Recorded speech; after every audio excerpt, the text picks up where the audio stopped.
मनुष्य जन्म लेता और जीवन जीता। आप सबने भी जन्म लिया और जीवन जी रहे,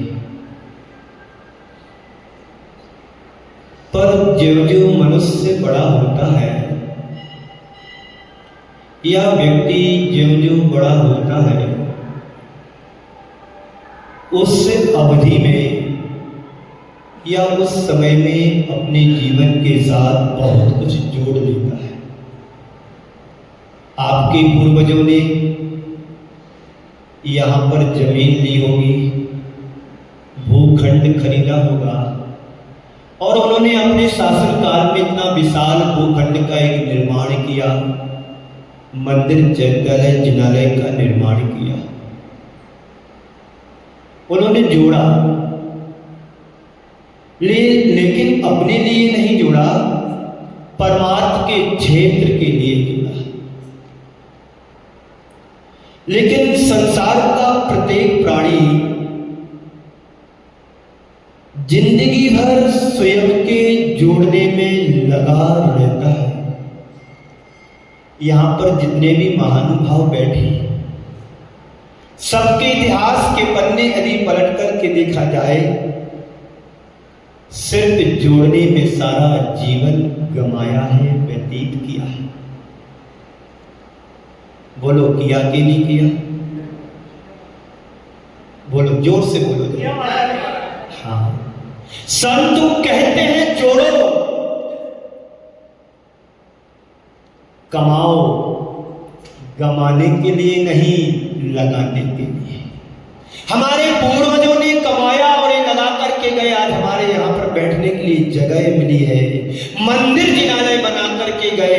10, 50, 100 लोग बैठ करके धर्म ध्यान करते हैं। आज मैंने सुबह देखा, मंदिर पूरा भरा हुआ था, बड़ा आनंदित में अंदर से हो रहा था कि क्या प्रभावना है धर्म की। ये हमारे पूर्वजों का बड़ा उपकार है कि हमें इतना सुंदर सब कुछ देकर के गए। आप लोग उसको संभाल रहे हैं, संरक्षण दे रहे हैं। तो व्यक्ति जन्म लेता है, जीवन जीता है, जीवन जीते जीते जिंदगी भर जोड़ता है और जीवन भर जोड़ी हुई वस्तुओं को और जीवन भर जोड़ी हुई चीजों को एक दिन व्यक्ति छोड़ करके चला जाता है। कुछ दिन पहले मनोज कुमार जी गायक सब छोड़ करके चला गया, परिवार को छोड़ा, अपने प्रोफेशनल को छोड़ा। ये सब बाहर की चीजें हैं, पर जीवन से भी हार करके चला गया। भारत आया, सम्राट सिकंदर यूनान से चल करके भारत आया। क्यों आया? क्या उसके घर में रोटियां नहीं थी? क्या उसके घर में संपत्ति नहीं थी? क्या उसके घर में प्रॉपर्टी नहीं थी? क्या उसका घर में कोई कमी थी? मैं आपसे पूछना चाहता, कोई कमी नहीं थी, पर भारत लूटने के लिए क्यों आया? इसलिए लूटने के लिए आया क्योंकि भारत को सोने की चिड़िया कहा जाता था। आज भी भारत है, कोई कमी नहीं है। जितना समृद्धशाली पहले था, उससे अनंत गुना आज और समृद्धशाली है। हमारे गुरुदेव कहते हैं, यदि हम अपने न्याय नीति को संभाल लें तो आज भी भारत सोने की चिड़िया बन सकता है। तो व्यक्ति जिंदगी भर जोड़ता है और जीवन के अंत में सब छोड़ करके चला जाता है। आपके पास ऐसी कोई व्यवस्था कि मेरे द्वारा जोड़ा हुआ सब कुछ मेरे साथ जाए? बोलो जी, है है, मेरे पास व्यवस्था है। भगवान महावीर ने जो हमें उपदेश दिया है और जो महावीर भगवान ने हमें जीवन के लिए मार्ग बतलाया है वो है, आप अपने द्वारा जोड़ा हुआ एक एक उपाय भी अपने साथ ले जा सकते हैं, बशर्ते आपकी सोच सही हो तो। भविष्य भी महान था, भूत भी महान था, भविष्य भी महान है, अगर सुधार लो वर्तमान को। भूत भी महान था, भविष्य भी महान है, गर सुधार लो वर्तमान को। इतनी सी कहानी है। हम सारी जिंदगी जोड़ने में व्यतीत कर देते हैं, पर तुम्हारे साथ जाने वाला क्या है कुछ जाने वाला? तुम्हारा धन तुम्हारे साथ नहीं जाएगा, तुम्हारी संपदा तुम्हारे साथ नहीं जाएगी, तुम्हारा वैभव तुम्हारे साथ नहीं जाएगा, तुम्हारे परिजन तुम्हारे साथ नहीं जाएंगे, तुम्हारे सगे संबंधी तुम्हारे साथ नहीं जाएंगे। तो फिर जिंदगी भर जोड़ने का मतलब क्या रहा? संत कहते हैं तुम्हारे पास है पर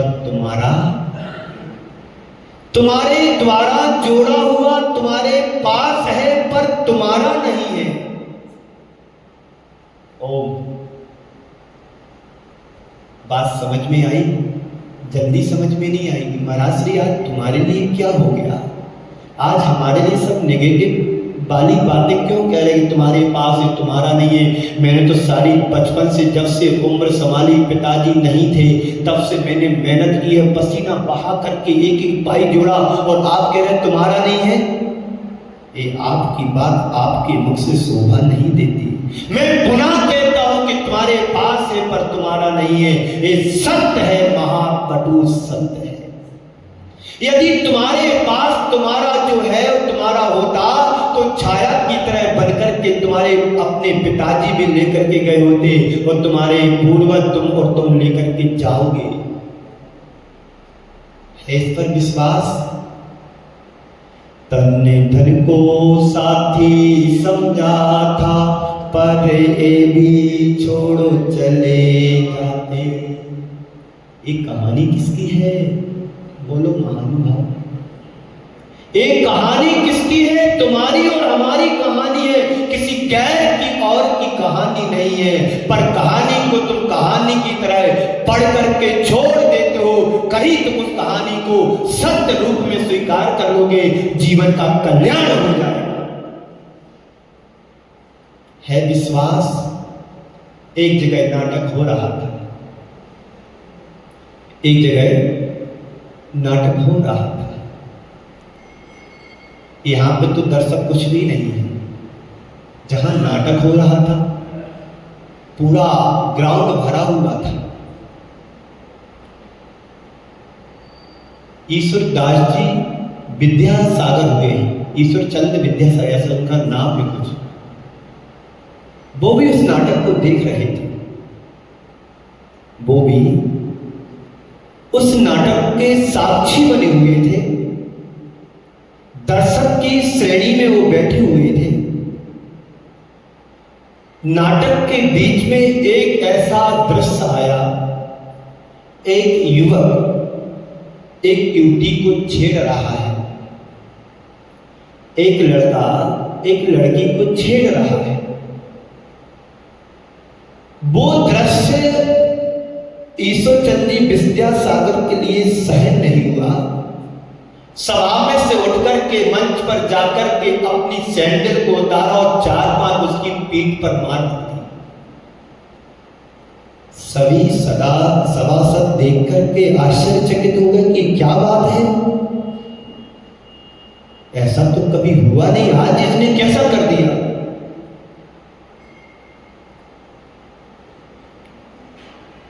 उस युवक ने उस महानुभाव के हाथ जोड़े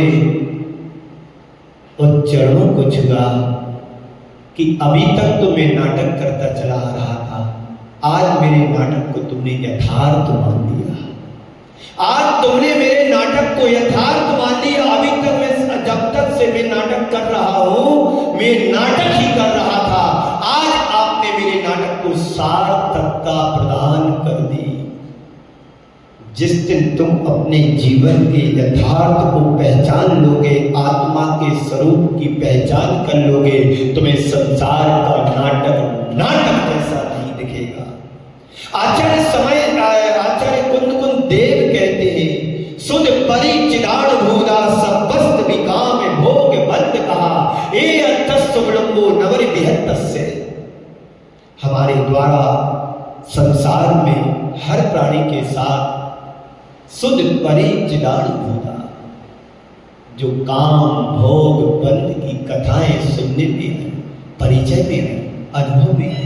एक जन्म में नहीं, जन्म जन्मांतरों में ये कहानी क्रोध मान माया लोभ के साथ काम भोग बंद की कथाएं अनुभव में भी आई, सुनने में भी आई, परिचय में भी आई। पर संत कहते हैं तुम उसका अनुभव करो जो तुम्हारे लिए अभी अनुभव में नहीं है।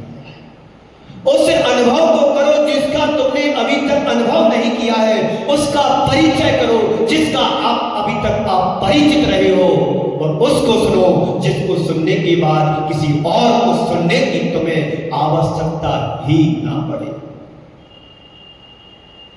बंधुओं, बातें सुनने में तो बहुत सुहानी लगती है, लेकिन प्रैक्टिकल में बड़ा कठिनाई दिखाई देती है। हम संसार में रोज भ्रमण करते आ रहे हैं, तो क्यों करते आ रहे हैं? कभी तुमने प्रश्न किया अपने आप से? 4,84 लाख में एक जीव निरंतर क्यों भ्रमण कर रहा है? उसकी वजह क्या है? संत कहते हैं तुम्हारा प्रमाद और तुम्हारी अज्ञानता। जिस अज्ञानता और प्रमाद के कारण हम संसार में जोड़ते हैं, सिर्फ जोड़ते हैं, और जीवन के अंत में एक दिन सब कुछ छोड़ करके चले जाते हैं। जैसे कभी चक्रवर्तियों ने अपनी संपदा और विभूति को जीर्ण छीण तिनके की तरह छोड़ा था, ऐसे ही हम आंख बंद होते सब छोड़ करके चले जाते हैं। परिजन रोते बिलखते रह जाते हैं। आप जहां से यहां आए थे वहां भी रोते हुए छोड़ करके आए थे, और यहां से जब जाओगे तो रोते बिलखते छोड़ करके जाओगे। किसी ने 2 पंक्तियां बहुत सुंदर लिखी हैं। आंख मिची अपना गया। अजय भाई, तुमने बहुत सुंदर घर बनाया, पर तुम्हारा घर हंस रहा है। तुम्हारा घर हंस रहा है। किसी मेहमान ने पूछा कि भाई तुम क्यों हंस रहे हो? तो बोले इसमें हंसने के अलावा और ही है क्या है जो हंसने के अलावा जो कुछ और है? तुम्हारे पिताजी कहते थे मेरा मकान है, मेरा मकान है, मेरा मकान। आप भी कह रहे मेरा मकान है, मेरा मकान है, मेरा मकान। आपके बच्चे भी कहे मेरा मकान है, मकान। इसमें हंसने के अलावा है ही क्या? बोलो, कुछ नहीं है। तुम्हारे पिताजी की एक तस्वीर कील पर टंगी होगी, वो आने वाले समय में तुम्हारी तस्वीर भी एक कील पर टंग जाएगी। जो भी आएगा देखेगा मकान आज भी हंस रहा है। तुम्हें 2 पंक्तियां सुना रहा था। आंख मिची अपना गया। सुन रहे हो ना? आंख मिची अपना गया, आंख खुली सपना गया। आंख बंद होते ही हमारा सब कुछ हमारे पास से छिन जाता है, और आंख खुलते ही जो तुम दिन का हो या रात का सपना हो वो भी चला जाता है। तो आंख मिची अपना गया, आंख खुली सपना गया। तो 2 दिन का मेहमान है, तू 2 दिन का मेहमान है। सांस रुकी दफना गया, सांस रुकी दफना गया। यही कहानी हमारी खुद तुम्हारी है। माँ सुनाओ वो कहानी, माँ सुनाओ वो कहानी, जिसमें राजा हो न रानी। माँ सुनाओ वो कहानी, जिसमें राजा हो न रानी। वो कहानी सुनो, वो कहानी सुनो जिसमें राजा भी ना हो और रानी भी ना हो। वो कहानी है बीत रास्ता की कहानी है, वो कहानी है सहानुभूति की कहानी है, वो कहानी है भेद विज्ञान की कहानी, वो कहानी सम्यक दर्शन की कहानी है। कल शाम को अपन ने पढ़ा था छठाना के प्रसंग में, मोक्ष महल की प्रथम सीढ़ी याविन ज्ञान चरित्र। मोक्ष महल में यदि तुम पदार्पण करना चाहते हैं तो सबसे पहले अपने अंतरंग में वो श्रद्धा, वो आस्था, विश्वास प्रकट करें जिसके माध्यम से हम मोक्ष महल की प्रथम सीढ़ी को प्राप्त कर सकें। सीढ़ी तो तुम्हारे घर में बहुत सारी लगी है, अब सीढ़ी का जमाना भी चला गया, लिफ्ट का जमाना आ गया। किसका जमाना आ गया? लिफ्ट का जमाना है। लिफ्ट के जमाने ने सबको दुखी बना दिया। आज व्यक्ति मेहनत करना नहीं चाहता है, सुविधा भोगी बन गया है, और जहां सुविधा भोगी बनते हैं वहां दुविधा आ ही जाती है।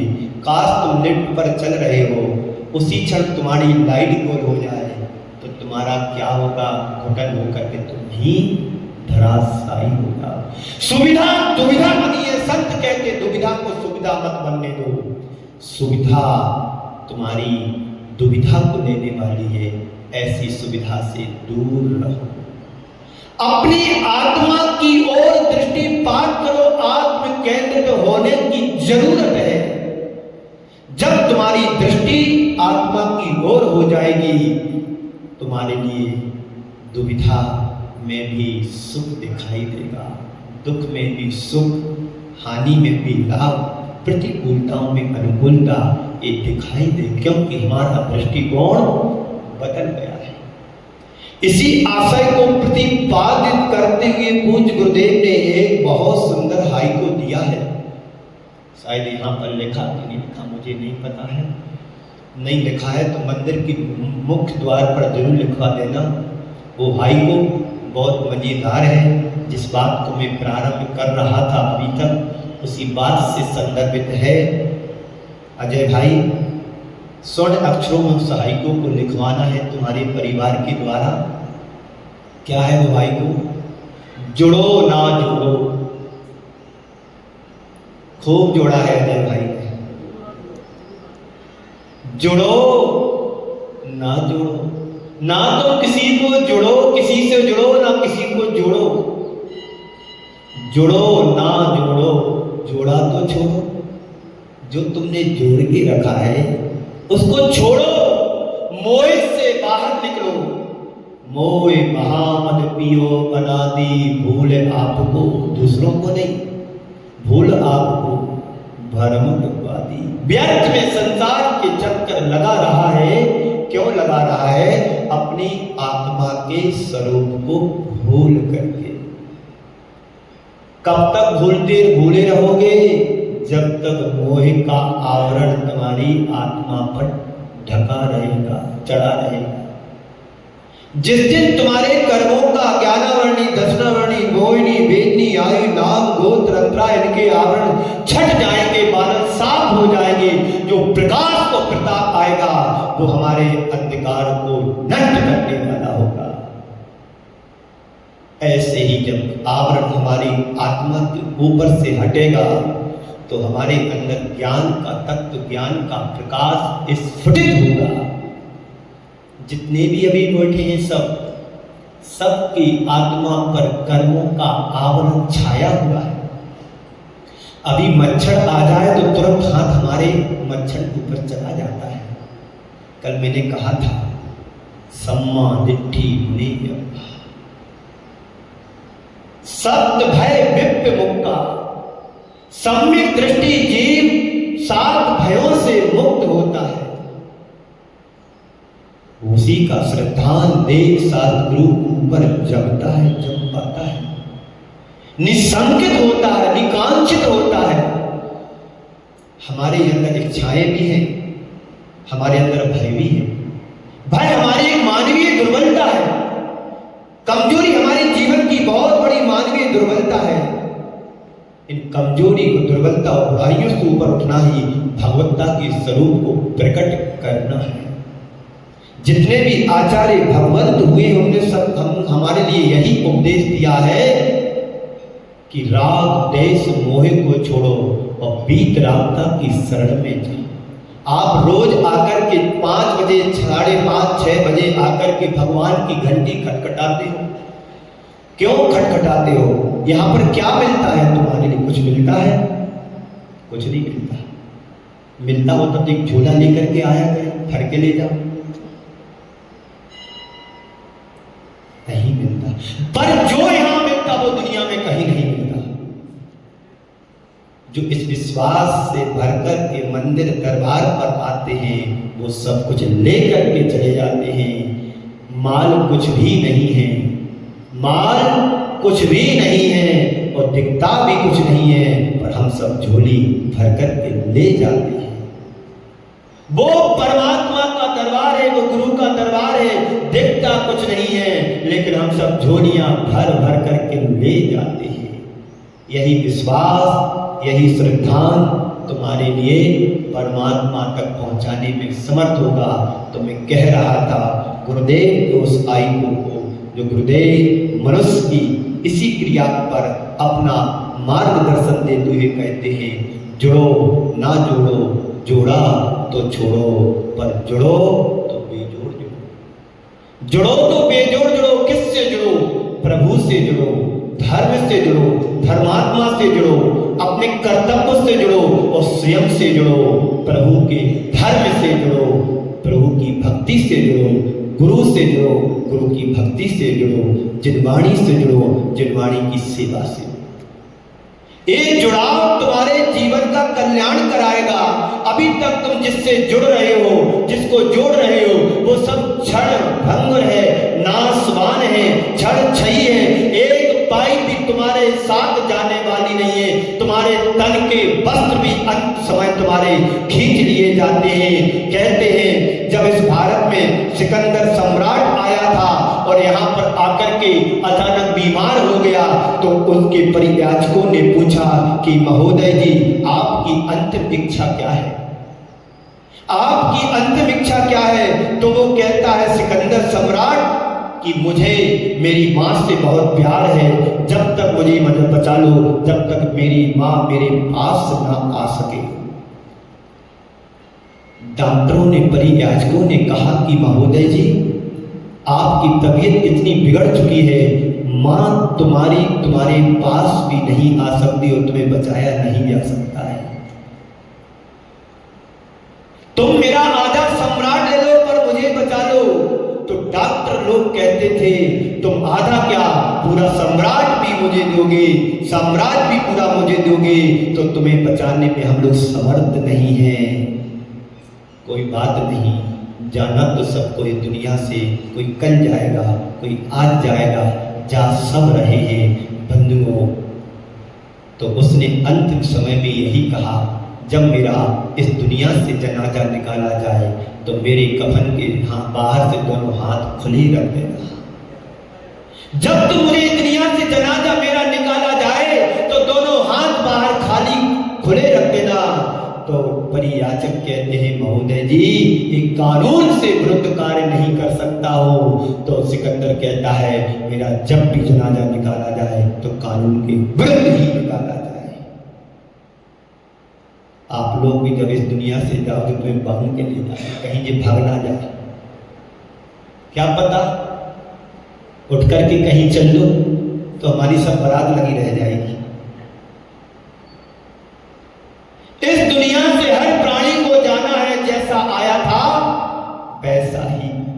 जाएगा, चाहे राजा हो या रंक हो या छत्रपति हो या कोई भी व्यक्तित्व का धनी हो, जैसा आया था वैसा ही जाएगा।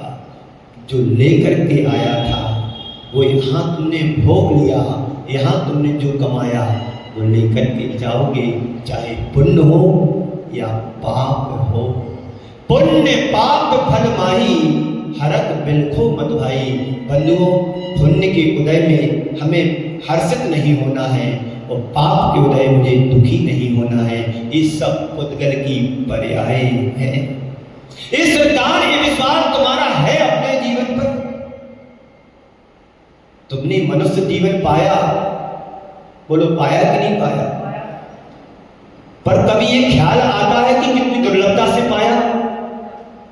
उपेंद्र भाई, तुमने ये मानव जीवन पाया, कभी ख्याल आया कि कितनी दुर्लभता से मनुष्य पर्याय को प्राप्त किया?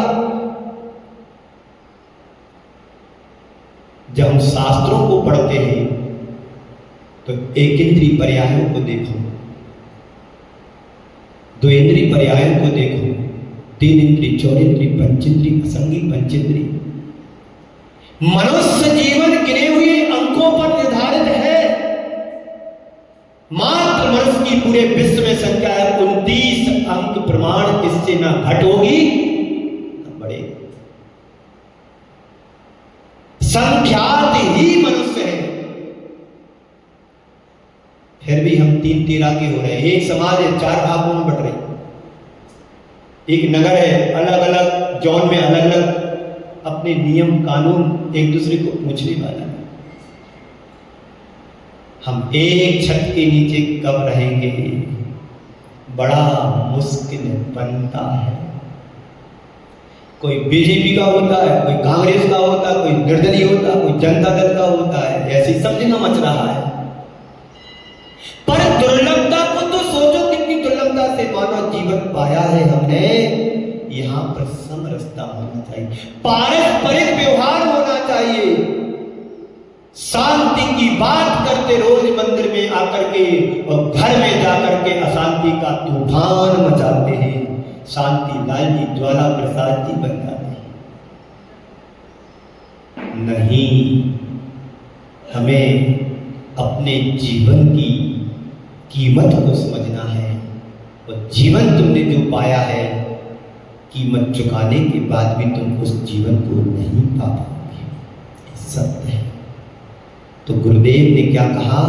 जुड़ो ना जुड़ो।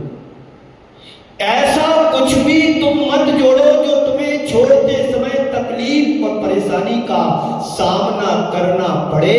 अच्छा है मौत तुम्हें बिना कहे ले जाती है। यदि तुमको मौत 1 महीने पहले वारंट देती कि कल तुम्हें चलना है, तो तुम उसको भी झुटलाने के लिए पीछे नहीं रहते। कहते अभी मत आना, बेटे की शादी करना है 26 जुलाई। एक वजीर था। कौन था? वजीर समझते हो? यहाँ पर कोई वजीर नहीं, सब यहाँ पर सब अखबार है, सब अखबार है, बीरबल कोई नहीं। एक वजीर था।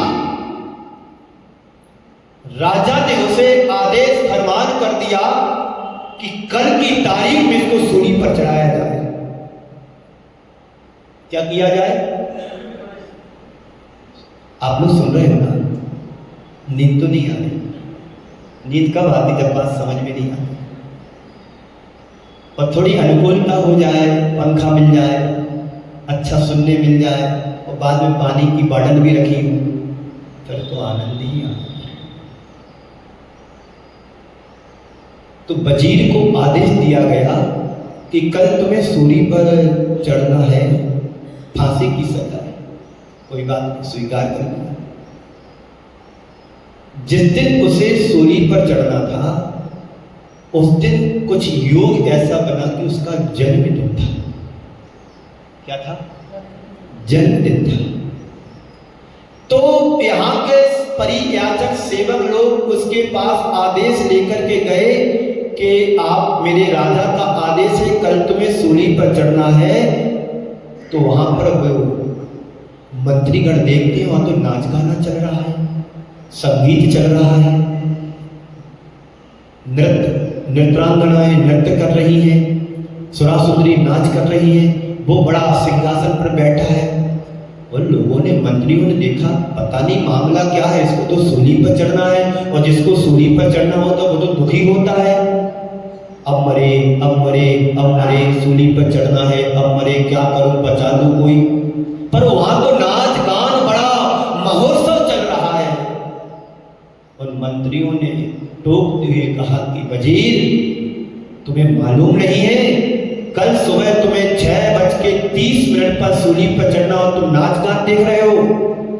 तो वजीर कहता है, मंत्रियों, मुझे मरना ही है, तो मरने के पहले क्यों मरूंगे? मरना ही मुझे है तो मरने के पहले मैं क्यों मरूं? नाच गान चालू होने दो। ये सारे मंत्री देख करके, बात सुन करके वापस आ गए। राजा ने पूछा, क्यों भाई, क्या है वहां की स्थिति? उसे लग रहा था दुखी होगा, घबराया हुआ होगा, परेशान होगा, कहीं गुहार लगा दो कि मेरी फांसी की सजा बच जाए। तो मंत्रियों ने कहा कि राजन, वहां तो कुछ ऐसा नजारा दिखा है जैसे किसी का जन्मदिन हो। हाँ ऐसा, हाँ ऐसा ही नाच गान चल रहा था, बड़े सिंहासन में बैठा था, मिठाई खा रहा था, डिब्बे रखे थे, सब लोग बड़े उत्साहित होकर के आनंदित हो रहे थे। चलो कोई बात नहीं, राजा भी समझदार था। राजा ने कहा, जो व्यक्ति जीना जानता है उसे कोई मार नहीं सकता है। चलो मेरा आदेश फरमान वापस लीजिए, अब उसे मृत्यु की सजा नहीं दी जाएगी। जो व्यक्ति जीना जानता है उसे संसार में कोई मार नहीं सकता है। जिसका जीवन बिगड़ा होता है उसकी मृत्यु भी बिगड़ जाती है। हम अपनी जीवन शैली को सुधारें तो मृत्यु अपने आप सुधर जाएगी। तो गुरुदेव कह रहे हैं, जुड़ो ना जुड़ो, ना तुम किसी से जुड़ो, ना वस्तुओं को जोड़ो जो तुम्हें छोड़ते समय तकलीफ दे। हमारा सबका इतिहास यही है, हम जोड़ते हैं उसी को जो क्षणभंगुर है, नाशवान है, अभी है, कल रहे ना रहे इसकी कोई गारंटी नहीं है। आपने मकान बनाया, बड़े अरमानों से भर करके बनाया। आपने मकान बनाया, बड़े अरमानों से भर करके, बड़ा सुंदर, पूरी ताकत लगा करके महल को तैयार किया। और काश भूकंप आ जाए, सब धरा का धरा यहीं पर रह जाए। एक बार की घटना है, महाराष्ट्र अमरावती में हम लोगों का प्रवास था। एक साई कॉलोनी वहां पर है, जैन परिवार का नया मकान तैयार हुआ था। 8 दिन बाद उस मकान का प्रवेश यानी वास्तु होना था। हम लोगों का प्रवेश हुआ तो वहां के व्यक्तियों ने बताया कि महाराज इस मकान का मालिक 8 दिन पहले समाप्त हो गया। सामान घर में रख रहा था, एक पैर देरी के अंदर था, दूसरा पैर देरी के बाहर था, वहीं पर बीच पे गिरा, धराशायी हो गया। बंधुओं, एक पल का भी भरोसा नहीं और एक श्वास पर भी मेरा कोई अधिकार नहीं है। कब तुम्हारे जीवन की छोड़ी हुई श्वास अंदर आ पाती कि नहीं आ पाती, कब तुम्हें वही छोड़ करके चला जाए। जब मेरी एक श्वास पर अधिकार नहीं है तो फिर जो हमने जोड़ा है हाथों से पसीना बहा करके, तो उसके प्रति हमारा मोह ममता क्यों? परिग्रह को 5 पापों में पाप कहा है। बोलो बाबूजी, परिग्रह पाप कितने होते हैं? 4 करना चाहिए। आप बच्चों को सिखाते हैं उल्टी बात कि परिग्रह 5 होते हैं, पर 5वें पाप, परिग्रह को पाप ही नहीं समझते हैं। पाप समझते तो सब धंधा पानी बिजनेस बंद कर देते। क्यों जोड़े? पाप है तो क्यों जोड़ो? बात समझ में आई? एक बार एक बच्चे को स्कूल में एडमिशन कराया। बच्चा पढ़ने के लिए गया, छोटा सा बालक 6 साल का। गुरुजी ने पहला पाठ पढ़ाया, झूठ नहीं बोलना चाहिए। क्या नहीं करना चाहिए? झूठ नहीं बोलना चाहिए। गुरुजी ने पहला पाठ सिखाया कि झूठ नहीं बोलना चाहिए। बेटा 3 बजे स्कूल से घर आया, बस्ता रखा, 5 बजे शाम का समय था, अपने मित्रों के साथ बाहर खेल रहा था। बाहर खेल रहा था मित्रों के साथ में। एक अंकल जी आए, पूछते हैं, बेटा पापा घर पर हैं? बेटा पापा जी घर पर हैं क्या? बेटे ने पूछा, आप कौन हैं? बोले, मैं मकान मालिक हूँ, आज मेरी तारीख है, किराया लेना है, अंदर पापा जी हो तो बुला करके लाओ। बेटा अंदर जाता है, बोलता है, पापा जी एक अंकल जी आए हैं मकान मालिक और आपको तलाश रहे हैं। वो कह रहे हैं मुझे तारीख है, किराया चाहिए। तो पापा जी कहते हैं, जाओ बोल दो पापा जी घर पर नहीं है, पापा जी घर पर नहीं है। बेटा गया, बोलता है, पापा जी आज घर पर नहीं है, बाहर काम पर गए। बेटा दूसरे दिन स्कूल जाता है, उधर पढ़ाया जाता है, किसी भी जीव को सताना नहीं चाहिए, बल्कि दया भाव से सहयोग करना चाहिए। बेटा 3 बजे घर आता है, देखता क्या है, उसका बड़ा भाई एक भिखारी को लाठी से खदेड़ करके भगा रहा। चल यहां से, रोज ले ही आ जाता है मांगने के लिए। तीसरे दिन बेटा स्कूल जाता है, पढ़ाया जाता है, पाठ पढ़ाते हैं गुरुजी। आपसी में झगड़ना नहीं चाहिए, प्रेम व्यवहार से रहना चाहिए, झगड़ना नहीं चाहिए। बेटा 3 बजे घर आता है, देखता क्या है, मम्मी पापा किसी बात को लेकर के अंदर झगड़ रहे हैं। चौथे दिन जब बेटे से कहा कि बेटा जा स्कूल जा, तो स्कूल क्यों नहीं जा रहा? चौथे दिन बेटे से कहा कि बेटा तो स्कूल क्यों नहीं जा रहा है? बेटा कहता है, पापा जी, पिताजी, मैं स्कूल नहीं जाऊंगा क्योंकि गुरुजी ठीक से नहीं पढ़ाते हैं। पिताजी मैं स्कूल नहीं जाऊंगा, गुरुजी ठीक से नहीं पढ़ाते हैं। बोले, क्या हुआ बेटा? बेटे ने सारी कहानी सुना दी जो मैंने अभी आपको सुनाई, क्योंकि समय आपका हो रहा है, बस 10 मिनट बाकी हमारे टाइम से। पिताजी गुरुजी ठीक से नहीं पढ़ाते हैं। बस बंधुओं, एक कहानी उस बेटे की ही नहीं है, हर घर की कहानी है। हम बच्चों के साथ जैसा व्यवहार करेंगे बच्चा वैसा सीखेंगे, जैसा पात्र उनको मिलेगा वैसा बच्चे सीखेंगे, क्योंकि बच्चे अनुकरणीय प्रिय होते हैं। बच्चे मिट्टी के पौधे की तरह होते हैं, उन्हें जैसा आकार प्रकार से दिया जाए वैसे उनका रूप ढलने लगता। तो हम जोड़ते हैं उसको जो छूटने वाला है, और हम छोड़ करके चले जाते हैं। संत कहते हैं तुम उसे जोड़ो जो तुम्हारे साथ छाया की तरह जाए। तो हम क्या जोड़ें? स्वयं से जुड़ो, धर्म से जुड़ो, प्रभु से जुड़ो, परमात्मा से जुड़ो और कल्याण के कार्यों से जुड़ो, अपने आप से जुड़ो। पर मनुष्य के साथ एक बहुत बड़ी विडंबना है कि जब वह औरों से जुड़ता है, शुरू करता है, तो अपने आप से दूर होने लगता है। इसका स्वभाव है। जब वो औरों से वस्तुओं से जुड़ता है तो अपनी आत्मा की तरफ उसका ख्याल नहीं जाता है, उसका ख्याल, उसका मनोभाव पर पदार्थ को जोड़ने में टिक जाता है कि मैं कैसे पैसे को सबसे ज्यादा कमा सकूं, कैसे मैं सुख सुविधाओं के संसाधनों को जुटा सकूं, कैसे मैं अपना 1 मंजिल मकान 2 मंजिल बना सकूं। इस सारी जोड़ने में जिंदगी पूरी हो जाती है और एक दिन व्यक्ति सब छोड़ करके संसार से चला जाता है। मकान वही है, वस्तु वहीं पर है, सब कुछ वही है, पर जीवन चला जाता है। बंधुओं, तो अपने आप से जुड़ने का मतलब है इनर कनेक्शन, यानी स्वयं से कनेक्शन लो। अभी आपका कनेक्शन लाइट का कहाँ से है? बाहर पोल से है, और लाइट चली जाए तो सब फैल हो जाए। पर संत तो कहते हैं तुम अपने जीवन का कनेक्शन अपनी आत्माई परमार्थ से लो, परमात्मा से लो।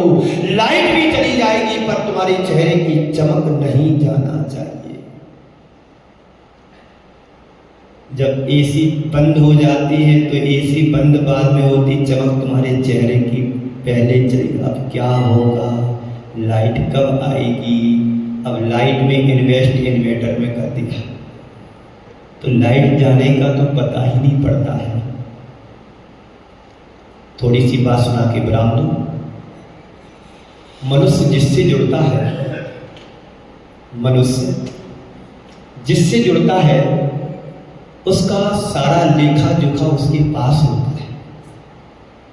आपने मकान बनाया तो आपके पास एक डायरी मेंटेन की होगी कि सीमेंट कितना लगा, सरिया कितनी लगी, ईंटें कितनी लगी, मजदूरी कितनी लगी, भाड़ा कितना लगा, आदि आदि सारा लेखा जोखा एक बिल्डिंग बनाने में जो लगता है वो आपके पास होगा। ऐसा तो नहीं है सीमेंट वाले के यहाँ से 60 बोरी बनवाई और 100 बोरी का पे कर दो।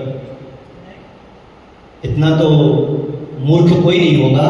हाँ, 60 की 55 पे तो भैया 55 आई थी, आप ध्यान से देखो कहीं आपने गड़बड़ कर दिया, ये तो कर सकते हैं। तो संत कहते हैं मनुष्य जिससे जुड़ता है उसका सारा लेखा जोखा उसके पास होता है। जो जोड़ता है उसका लेखा उसके पास होता है।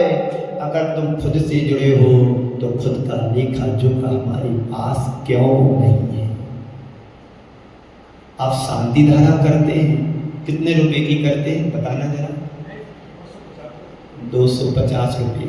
और रोज सब्जी कितने की खाते हो? दूध कितने का आता है? लाइट कितने की खर्च करते हो?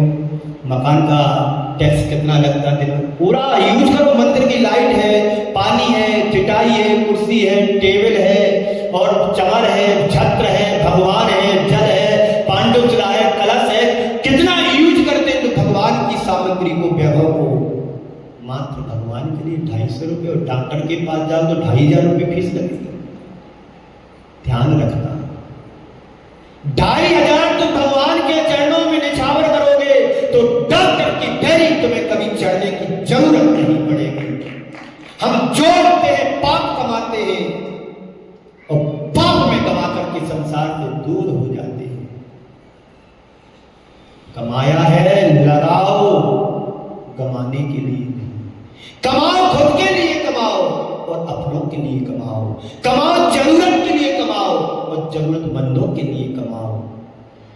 अपने लिए कमाओ, अपनों के लिए कमाओ। किसने मना किया है? पर तुम इससे विपरीत करते हो, कमाते हो पाप से। क्योंकि धन कमाने में सटकाई की जीवों की बरात न हुए बिना धन नहीं कमाया। सीए साहब बैठे हैं, फंस रहा है सामने वाला 250 करोड़ में।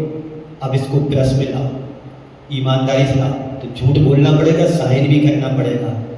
250 के 50 करोड़ पे आ जाएगा, बाकी गोल कर देगा सीए का। क्योंकि सीए की जो साइन होती है ना, वो ईमानदारी का परिचय है। किसका परिचय है?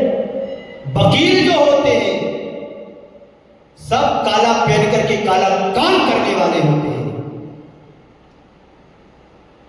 उस काले से बचो, काले धंधों से बचो। पाप से कमाओगे, पाप में लगेगा। जितनी स्पीड से तुमने कमाया है उतनी स्पीड से पैसा चला भी जाएगा। कहीं एक्सीडेंट के केस में चला जाएगा, कभी हार्ट अटैक में चले जाएगा, कहीं चोरी चपाटी में चला जाएगा, कोई डाकू आकर के ले जाएगा, कोई इनकम टैक्स वाला आकर के ले जाएगा। कभी गरीब के यहाँ सुना किसके यहाँ छापा पड़ा है? जिनके यहाँ छापा वो सेठ साहूकार के यहाँ ही पड़ता है। अभी आपने पूजन की रविंद्र जैन की, पुष्प चढ़ाते हुए बहुत अच्छी पंक्ति उसने एक पंक्ति दी है, बोलो। हम चरणों से दूर ना हो तो पुष्पों की पर्याय है। क्या भाव भरा है उसमें। हम चरणों से दूर ना हो तो पुष्पों की पर्याय ने बंधुओं, एक अंधा व्यक्ति गुरु चरणों में, प्रभु चरणों में कह रहा है कि प्रभु आप मुझे चरणों से दूर मत रखना, पुष्प भी बना दो तो कम से कम आपके चरणों में पड़ा तो रहूंगा, इसलिए मेरा कल्याण हो जाएगा। और आप सेठ और साहूकार बनकर के प्रभु के चरणों में कितनी देर थूकते हो, रुकते हो, थमते हो। अभिषेक किया भाग गए, अभिषेक किया भाग गए, शांति धारा की भाग गए, पूजन का अर्घ चढ़ाया भाग गए, आधे अधूरे शांति धारा करने के पहले लोग चले जाते हैं। यहाँ की नहीं, यहाँ तो सब बैठे हैं। मैं दूसरे गांव की सुना रहा हूँ, यहाँ के दूसरे गांव सुनाऊंगा। हमारा काम ये कि ये भगवान के एजेंट है, गुरु के चरणों की धूल हो तो वही कहूंगा जो गुरुदेव ने हमें सिखाया है, गुरुदेव ने जो आशीर्वाद दिया है, जो प्रभु की कृपा हमारे लिए है। बस मैं प्रभु को नमन करता हूँ, आचार्य श्री को याद करता हूँ, नमोकार मंत्र पढ़ता हूँ, जो शुरू होता हूँ तो चला जाता हूँ, कहीं रुकने का काम नहीं, क्योंकि यही परमात्मा का प्रसाद है। तो तुम्हारा जो जीवन है उसका लेखा जोखा क्या तुम्हारे पास है? होना चाहिए, पर है नहीं। यही इस बात का प्रमाण है कि मनुष्य खुद से नहीं दुनिया की चीजों से जुड़ता है, जोड़ता है। बोलो सत्य है कि नहीं? और दुनियादारी की चीजों को जोड़ने में सारी जिंदगी खपा देता है, लगा देता है, पर उसे इतना विश्वास नहीं है कि मौत के समय सब मेरा वैभव छूट जाएगा। तुम नहीं छोड़ोगे तो छोड़ करके जाना पड़ेगा। तुमने अपने जीवन में जो कुछ जोड़ा है उसका हिसाब किताब तुम्हारे पास है, पर अपने आप से जुड़ने का हिसाब भी रखना चाहिए। अपने आप का हिसाब है, जो जोड़ा है उसका हिसाब रखो, छोड़ने का हिसाब मत रखो, क्योंकि वो तो अपने आप छूट जाएगा। इसी मंगल पुनीत भावना के साथ गुरुदेव के चरणों में ये 4 पत्तियों के साथ मैं आप सभी को विराम देता हूँ। सब दिए जलते मगर मन का दिया जलता नहीं। अजय भाई, एक दीपक जल रहा है यहाँ पर गुरु चरणों में। ये दीपक तुम्हें क्या मैसेज दे रहा है? कभी सोचा? दीपक हमारे लिए, हम सब के लिए यही मैसेज दे रहा है, जलो मगर दीपक की तरह जलो। आदमी ईर्ष्या करता है, द्वेष रखता है कि सामने वाले के पास कल तक साइकिल थी, आज मोटरसाइकिल कैसे आ गई। आपको अपने दुश्मन पैदा करना हो, आपको अपने दुश्मन पैदा करना हो, सुनो बाबूजी, मैं भूल जाता हूं क्योंकि आंखें मेरी सब जगह चलती है और कान माइक के सामने, मॉनिटर के सामने रहती। मैं क्या बोलो, आगे क्या बोल रहा हूं, क्या सोच के रखना है, क्या बोल रहा था मैं, भूल गया।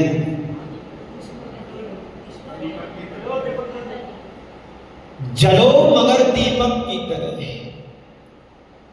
इसके बाद ये बोला था मैंने, व्यक्ति जलता है दूसरों से यदि तुम्हें अपने दुश्मन पैदा करना हो। ये बोल रहा था, यदि तुम्हें अपने दुश्मन पैदा करना हो तो नई एक कार खरीद के रख लो या नया मकान बना करके पॉश एरिया में रख लो।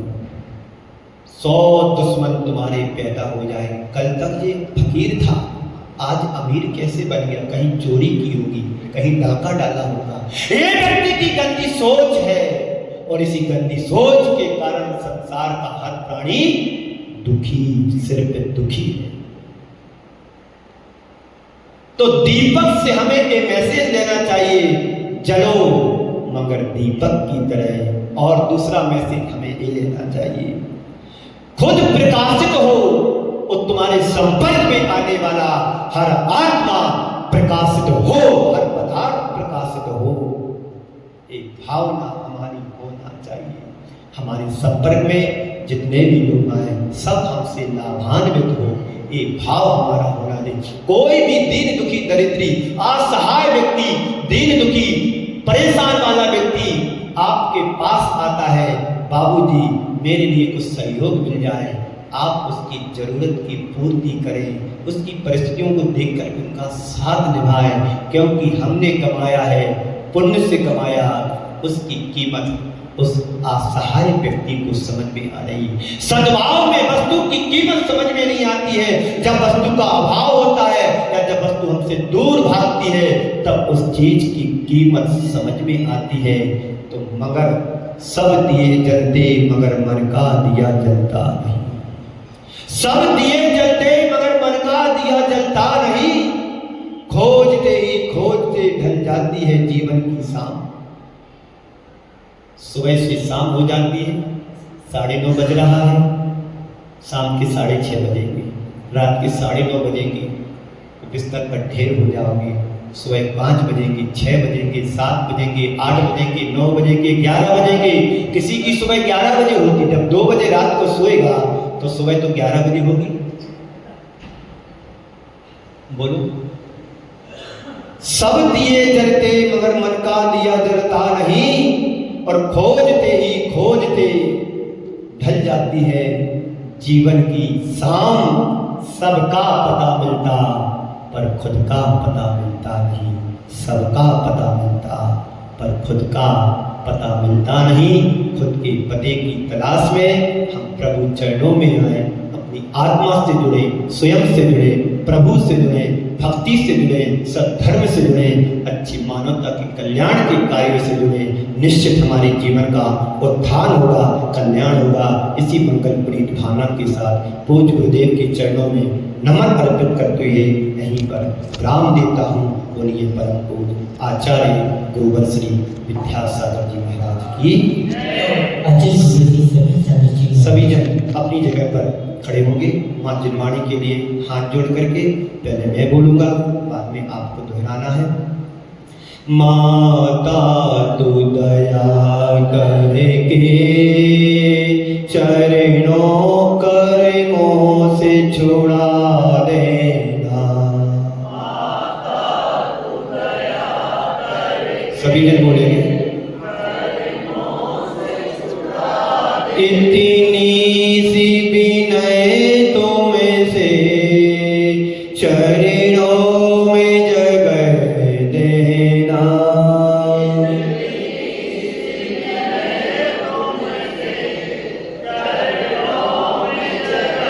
माता आज मैं भटका हूँ माया के अंधेरे में।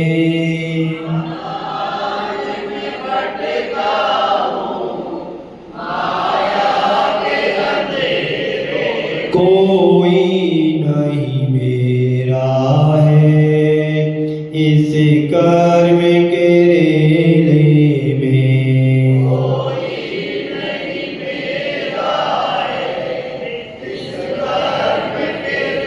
कोई नहीं मेरा है, तुम मुदीर बना देना।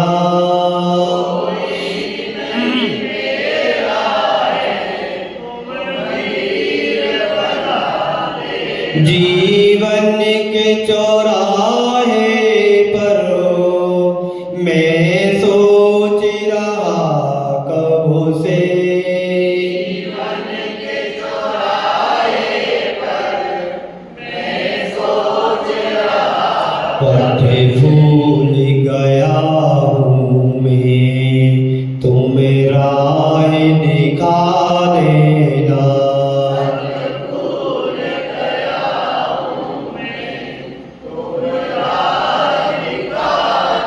लाखों को आरा है हमको भी उबारो तुम।